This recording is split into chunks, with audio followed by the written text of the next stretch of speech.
Radio Now 100.9's Indy Connection with Emily Metheny.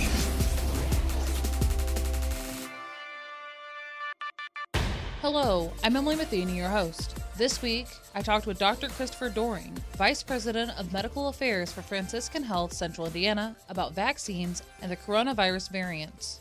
We started the conversation by talking about what makes a variant. So a variant is really just a name that's given to sort of the evolving strains of the virus. It's a very common occurrence with most viruses, particularly RNA viruses like SARS-CoV-2, the coronavirus that causes COVID-19. And so really since the initial virus emerged from China, we've been seeing these variants emerge throughout the entire pandemic all around the world. And with that, how many variants typically happen? Yeah, it's interesting. If you think of sort of the initial virus like the trunk of a tree, and then each branch that grows off that trunk is branches are similar to each other, but they are different in some ways. And so each time a new branch comes off, there's some differences associated with that. And in some cases, those branches continue on and proliferate, maybe even get bigger. Sometimes they just sort of die off and fade away. And so these, genetic changes that are occurring constantly with the virus sometimes lead to strains that become more prominent, and most of the time are just sort of incidental changes that don't make really any major difference. Mm-hmm. And you said that was with the genetics within the virus. Yeah, the virus itself, it's an RNA virus. That's the genetic code is RNA versus like humans, which we have DNA. But the RNA, every new generation of the virus as it replicates is attempting to repeat itself perfectly, but there are inevitably slight variations that occur, from generation to generation. And so the more the virus spreads, the more prolific it spreads in more humans, the more likely you're going to be to see, changes come along in the genetic code that lead to significant new variants, after literally hundreds and thousands and millions of replication cycles. And that's really a big part of why it's so important to try to establish widespread immunity with vaccination, because even though people who are vaccinated can get the virus, it doesn't tend to replicate nearly as many times, and so therefore it limits the likelihood that new variants are going to emerge. So anyway, and that's also an important reason why we need to try to get as many people on the entire planet vaccinated. It's not enough to just vaccinate our local population or just our population here in the United States. Mm-hmm. And you mentioned that some of the variants become more prominent. Does that necessarily mean more dangerous? Yeah, that's a great question too. Typically, the variants that actually persist and kind of emerge in more clinically significant ways, it's because they've become more contagious, more easily spread, right? But that doesn't necessarily mean they're more lethal or more dangerous from that standpoint. So certainly when the Delta variant emerged, it did seem to cause more severe illness and was more contagious. The Omicron that are now sort of starting to emerge from was certainly much more contagious, but does not seem to have been quite as lethal. And certainly it becomes a numbers game, though. If you infect 100 people with a virus that has 50% mortality, that's 50 deaths. If you infect 1,000 people with 5% mortality, that's 50 deaths. So the burden in terms of how many patients need to be hospitalized, the number of people who need to be, or people who may die from the virus, might actually be higher with a so-called less lethal but more contagious variant. Mm-hmm. And as the virus mutates and these variants What is it that we are learning from the variants about the original virus? Certainly, a lot of focus has been on the spike protein. You probably have heard reference made to that. The vaccines that we've had come onto the market here in the United States, for the most part, target some component of the spike protein. And so as these mutations occur, and there have been dozens of mutations that are around different aspects of the spike protein, it certainly is very important that we monitor to make sure that the immune protection from the vaccines continues to work, that the area that the vaccine targets is still, is still present in a new variant. And so, so far, so good on that front. Certainly, we've experienced plenty of breakthrough infections despite despite vaccination status in many cases, but we do see a dramatically lower risk of being hospitalized or certainly getting critically ill or dying in folks who've been vaccinated versus those who haven't been. And kind of continuing off of that, so the current vaccines that are out and widely available, how are they effective against Omicron? Yeah, they seem to be holding up very well against severe illness and death. The risk of breakthrough is certainly there. Certainly, the longer it's been since someone's been vaccinated, the more likely they are to have a breakthrough infection. So makes it that much more important to get boosted. We've learned fairly early on after we started the two-shot regimen for the mRNA vaccines and the one-shot regimen for the J&J vaccine that we were going to need to be boosting folks to maintain that protection. And so certainly if folks are eligible to be boosted, that will help to getting boosted will help protect them against Omicron. But regardless, being vaccinated helps provide good protection against severe illness and death, which is the primary aim of these vaccines, of course. And since the vaccines came out, we've been having boosters. Will there continue to be boosters, or how does that work? Yeah, that's a great question. It's again, we're continuing to learn how persistent the immunity is, how long it's going to last, how effective it is against the different variants that emerge.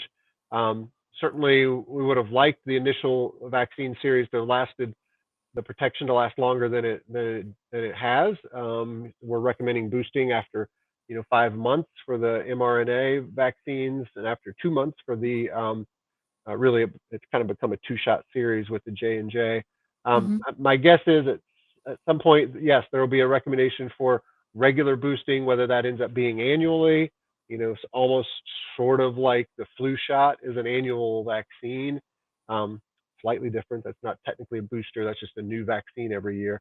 But ideally, I think we would get into a routine where we can expect to have good, solid protection. And part of that, of course, will be dictated by seasonality.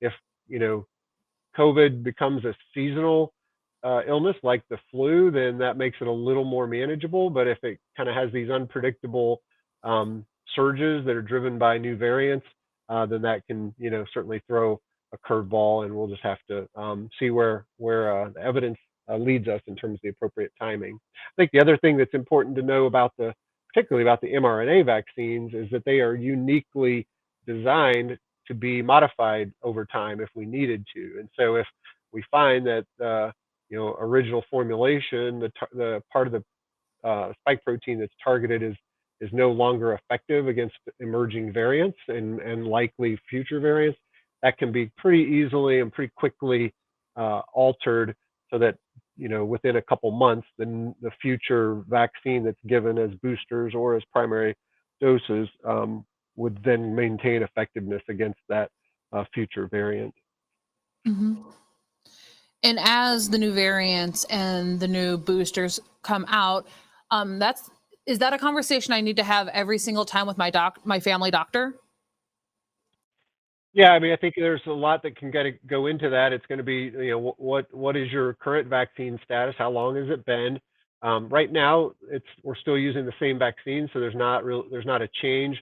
The one thing that is maybe a question to talk to your doctor about is, hey, I had Pfizer the first time.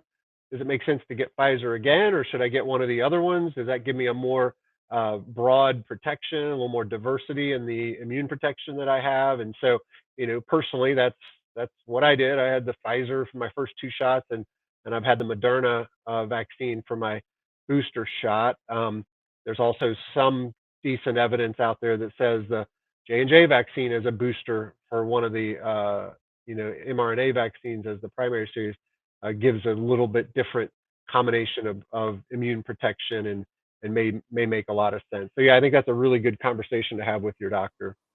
Excellent.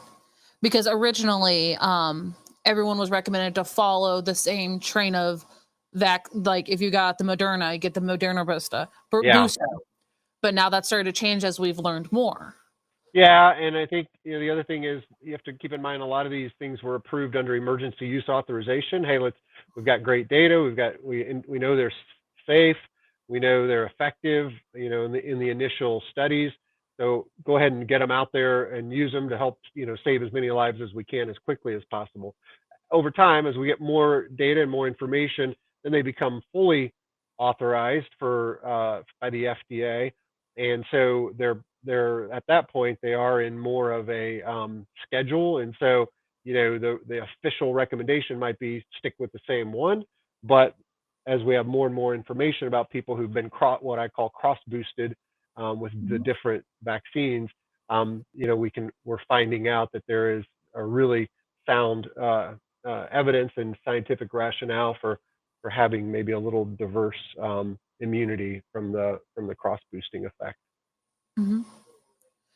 And continuing about a little bit about immunity, if I've already had COVID, will I still have a slight immunity from having COVID on top of the booster, or how does that work?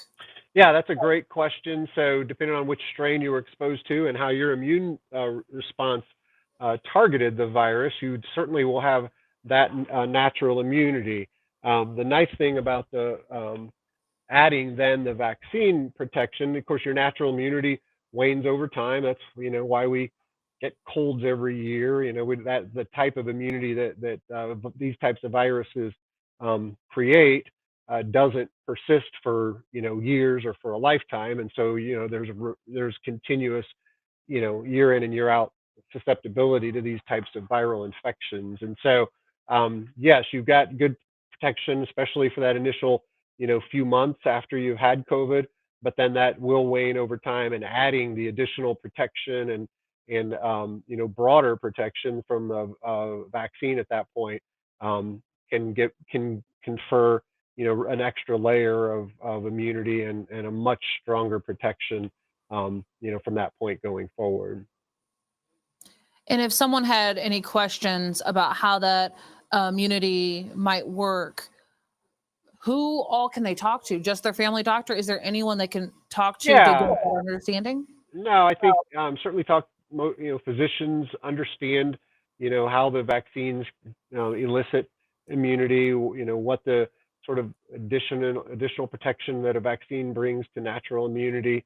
But then there's also some really reliable, good resources out on the internet from the CDC, from some of our major medical organizations. Nearly every major hospital in the country has some information that addresses some of these questions.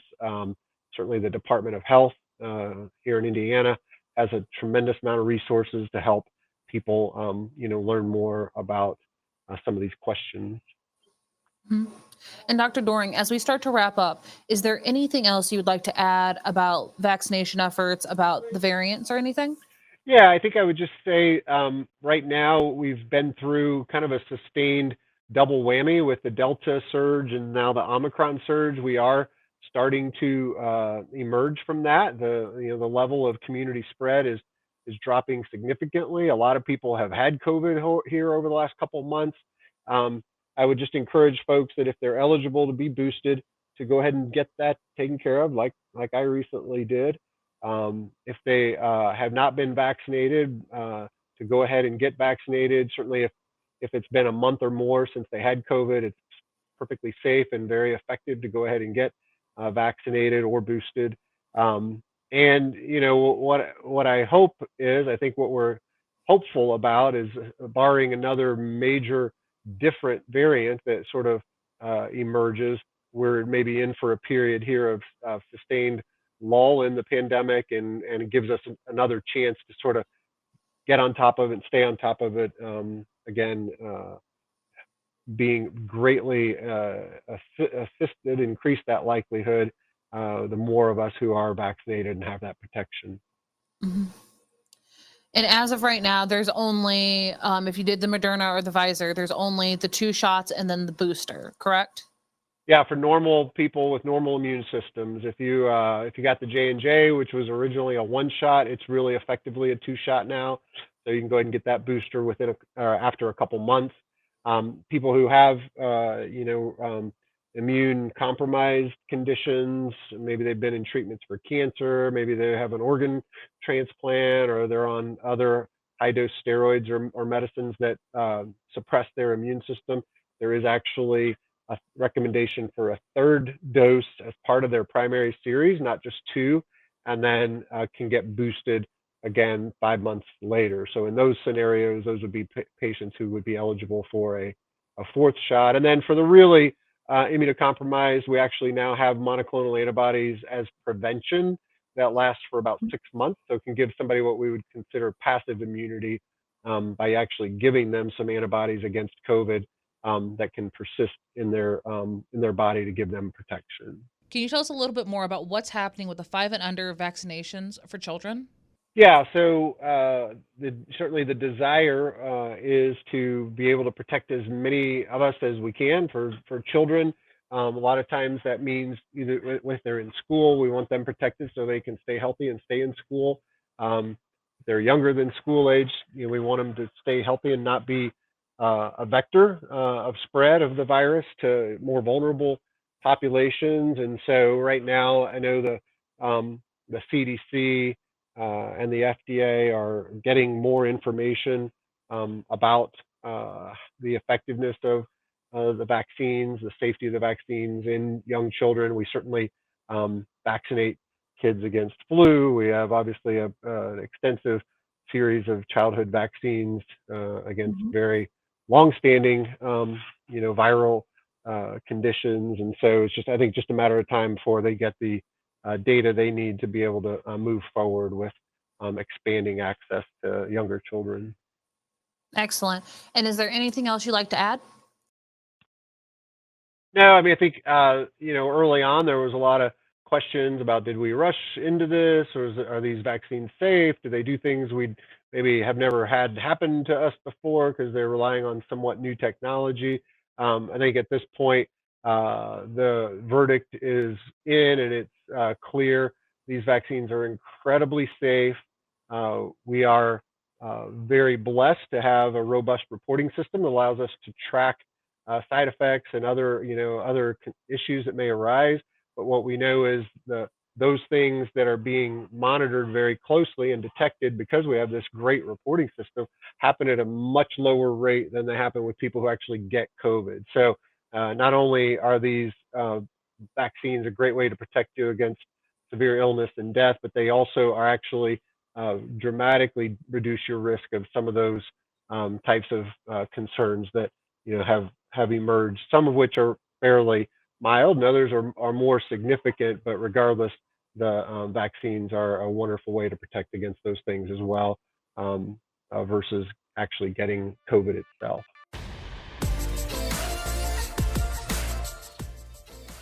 Thank you for joining me this week, and please join me again next week.